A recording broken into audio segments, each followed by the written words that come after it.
নমস্কার বন্ধুরা, আমি শ্রাবণী। আমার গার্ডেনিং চ্যানেলে তোমাদের সবাইকে স্বাগত। বন্ধুরা, শীতের ফুলের সঙ্গে সঙ্গে আমরাও ছাদে কিন্তু কিছু কিছু সবজি চাষ করে থাকি। জায়গা কমের জন্য খুব অল্প হলেও আমরা কিন্তু এখন অনেকেই ছাদে অল্প অল্প কিছু শীতের সবজি চাষ করে থাকছি। তাই তোমাদেরকে আমার ছাদে কী কী সবজি চাষ হচ্ছে আর বিনা এতে পাচ্ছি সেগুলো আমি দেখাবো। তার মধ্যেই প্রথমেই যেটা দেখাচ্ছি, দেখো, বেতো শাক। প্রতি টবে আমার প্রতি বছর এটা ফ্রিতেই এই শাক পেয়ে যাই।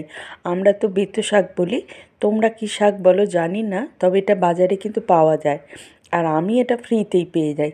তারপর দেখো, বিনস তো অনেক দিন ধরেই হচ্ছে ভালো রকম। আর এই বিনস কিন্তু খুব সহজ পরিচর্যায় হয় বন্ধুরা। পালং শাক তো আমি তোমাদের অনেকবার দেখিয়েছি, আর বিনস গাছ অনেকগুলোই হয়েছে, তবে আগু পিছু করে মানে আগে এবং পরে এইভাবে আমি গাছ বসিয়ে এইভাবে আমি ফসল তুলে নিই। দেখো, আর এই বিতো শাকগুলোকে মানে কিছুটা কিছুটা ডগ কেটে নিয়ে দেখো আমি গোড়া শুধু কিন্তু রেখে দিলাম, আর এই এক চুপড়ি করে তুলে নিলাম বন্ধুরা। কিছুটা ধনে পাতা কেটে কেটে নিচ্ছি, আর শিমও তুলেছি। দেখো বন্ধুরা, শিমও তুলেছি কিছুটা ছাদ থেকে। দেখো ভালো রকম শিম হয়েছে এবারে ছাদে। তো এই নিয়ে 3বার তোলা হয়ে গেল দেখো। আর দেখো, এটা দেখাচ্ছি মটরশুঁটি। মটরশুঁটিও অনেকটা হয়েছে এবারে ভালো রকম। গাছগুলো থেকে দেখো মটরশুঁটি পাচ্ছি, তবে গাছগুলো এবার শুকিয়ে আসছে আর মটরগুলো হয়ে গেছে, এবং কিছু কিছু গাছে এখনও ফুল আছে, ওই জন্য রেখে দিলাম। আর কিছুটা মটর তুলে নিলাম। বেগুনের 2-1টা বেগুন ধরেছে, তারপর আমি বেশ ডগগুলো কেটে দিয়েছিলাম বলে আবার গাছ ভালোভাবে গ্রোথ নিয়েছে, আবার ফুল এসে গেছে। আর টমেটো গাছে আমার এখনও টমেটোয় পাক ধরেনি, তবে টমেটো ফলছে। আর আলু শাক কিছুটা কেটে নিয়েছি, আলু শাক। আর মটরশুঁটি তো তোমাদের দেখাচ্ছি আমি, তবে আমি এগুলো সবটাই আমি কিন্তু জৈবভাবে তৈরি করি বন্ধুরা। আর কোনো রকম কীটনাশক, রাসায়নিক কীটনাশক আমি কখনো এর মধ্যে স্প্রে করি না, কারণ বাড়িতে যেহেতু এগুলো খাওয়া হয় সেই জন্য জৈবভাবে চাষ করি। পালং শাক তো আমি অনেকবার পাচ্ছি, ছোলা শাক পেয়েছি, মেথি শাক পেয়েছি, লাল শাক পেয়েছি। আর এই বছর দেখো, আমি ওলকপি দাদাকে বলেছিলাম যে ওলকপির চারা দাও, আমাকে ফুলকপির চারা দিয়েছি। তা প্রথম ছোট অবস্থায় তো বোঝা যায় না, এই প্রথম কিন্তু আমার ফুলকপি চাষও হলো বলতে পারো। তা আমি কিন্তু একটু বড় হওয়ার পরে পাতা দেখে ঠিক বুঝতে পেরেছিলাম যে এটা মনে হচ্ছে ওলকপির পাতা, না এটা ফুলকপি। তো ভালো রকম ফুলকপিও হয়েছে দেখো।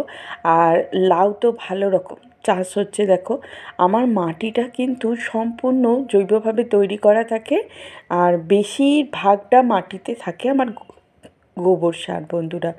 আর এই লাউ শাক তো কেটে খাওয়াও হচ্ছে, আর অনেকগুলো লাউ ধরেছে, তোমাদেরকে দেখাচ্ছি দেখো লাউ।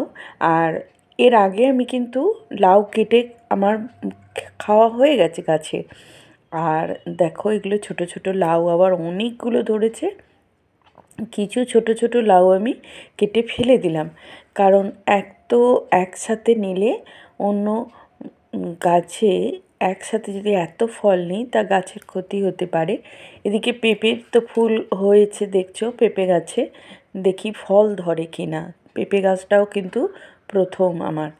আর এই গাছে দেখো একটা লাউ ঝুলছে, এটাও কাটবো। এই দিকে আমার কিছু ফুলকপি হয়েছে, সব ওলকপির চারা বলেই নিয়ে এসেছি। দাদা আমাকে পুরো এবারে ওলকপি না দিয়ে ফুলকপি দিয়ে দিয়েছে, তা হয়েওছে দেখছি। আর বিনসগুলো কিছু তুলে নেবো আজকে। কি কি আজকে সবজি আমি তুলে নিলাম সেই ভিডিওই আজকে তোমাদের কাছে আমি দেখাচ্ছি বন্ধুরা। সম্পূর্ণ জৈবভাবে যদি ছাদে এত রকম সবজি আমাদের পাওয়া যায় দেখো। আর এই বিনস গাছে কিন্তু একদম পরিচর্যা কম লাগে বন্ধুরা। আমি তো কখনো কীটনাশক দিইনি, আর কোনো রকমভাবে কীটনাশক স্প্রে করতেও হয়নি, আর নিম তেলও স্প্রে করতে হয়নি। আর এই গাছটায় এত লঙ্কা হয় বন্ধুরা, কখনো লঙ্কা আমাকে কিনতেই হয় না, এটা বলতে পারো। একবার লঙ্কা তুলে নেওয়ার পরও গাছে প্রচুর ফুলে ভর্তি। আর বিনসগুলো আমি তুলে নিচ্ছি, তোমাদেরকে দেখাচ্ছি। আমি লাউটাও কেটে নেবো আজকে, একটা ফুলকপিও তুলে নেবো। আর কি দেখি, আর কি বিনসগুলো তুলছি। এইরকম করে বন্ধুরা দেখো যে কত রকম সবজি একদিনে আমরা তুলতে পারি। বন্ধুরা দেখো কত বিনস, আজকে তো বাজার যেতেই হবে না, এতটা সবজি আমি আমার ছাদ থেকে পেয়ে গেলাম, আর খুব কম পরিচর্যায়। তবে এইটুকু বলবো যে জবা গাছে বা গোলাপ গাছে আমাকে যতটা খাটতে হয়, সেটা কিন্তু এই সবজির ক্ষেত্রে একদমই খাটতে হয় না। সবজি চাষ করতে গেলে খুব কম পরিচর্যা, মানে খাটুনিটা খুব কমই লাগে।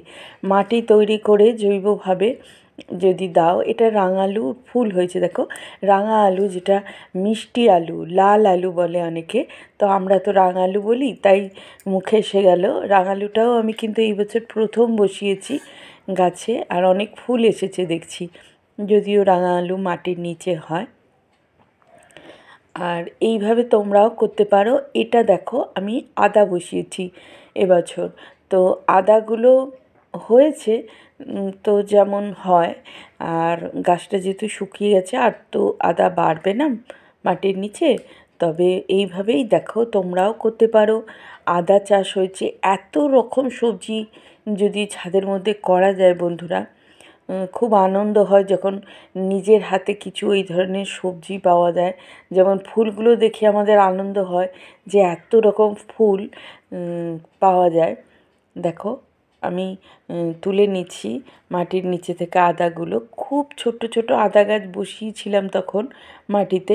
আদা গাছেও কিন্তু তেমন কোনো পরিচর্যা করতে লাগে না, আর জল খুব কম লাগে। যেমন ওলকপিটা তোমাদের, এই ওলকপি না, আমি ফুলকপি করেছি এবারে। ফুলকপি গাছে একটা তোমাদের জানিয়ে রাখবো, ফুলকপি গাছে কিন্তু জলটা বেশি লাগে। কখনো জল তোমরা শুকোতে দেবে না, আর জল দিনে 2 থেকে 3 বার কিন্তু শীতকালে দিতে হবে।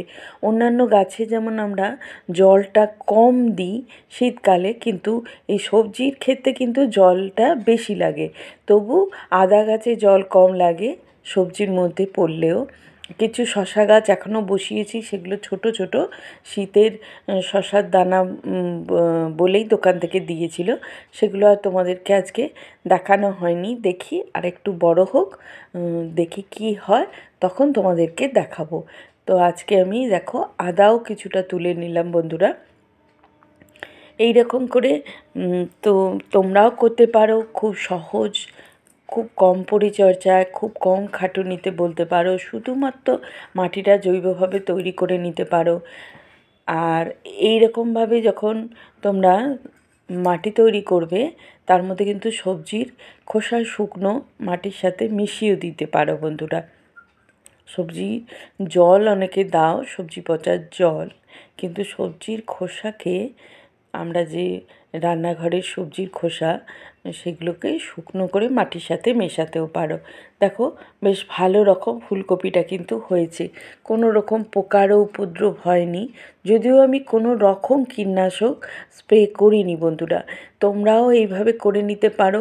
অনেকটা কাঁচা লঙ্কাও তুলে নিলাম, একদিনেই তোমাদেরকে দেখালাম বন্ধুরা। যেহেতু আমি অনেকগুলোই দেখেছো যে আমি ফুলের ভিডিও দিই, তবুও গাছে ছাদে যখন কিছু সবজি চাষ করছি, সেগুলো তোমাদেরকে দেখিয়ে দিলাম। খুবই অল্প চাষ করছি, লাউটাও কেটে নেবো এবার।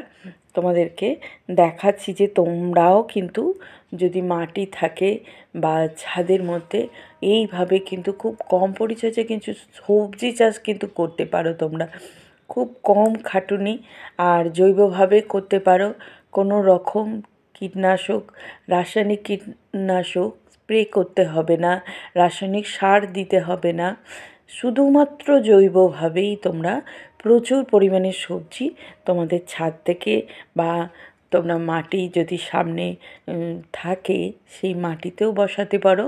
খুব সহজেই তোমরা করতে পারো এগুলো। এই জন্যই আজকে তোমাদেরকে এটা দেখিয়ে দিলাম। তাহলে বন্ধুরা আজ তাহলে আসি, দেখা হচ্ছে অন্য কোনো ভিডিওয়ে, পরের ভিডিও নিয়ে আসবো অবশ্যই। তা এতদিন ফুলের ভিডিও দিয়ে আমি কিন্তু কি সবজি চাষ করছি তোমাদেরকে সেটাও আমি আজকে দেখিয়ে দিলাম। খুবই অল্প, কিন্তু করলে খুব মনে আনন্দ হবে তোমাদেরও, তোমরাও করতে পারো বন্ধুরা। আজ তাহলে আসি, অনেক অনেক নমস্কার তোমাদের।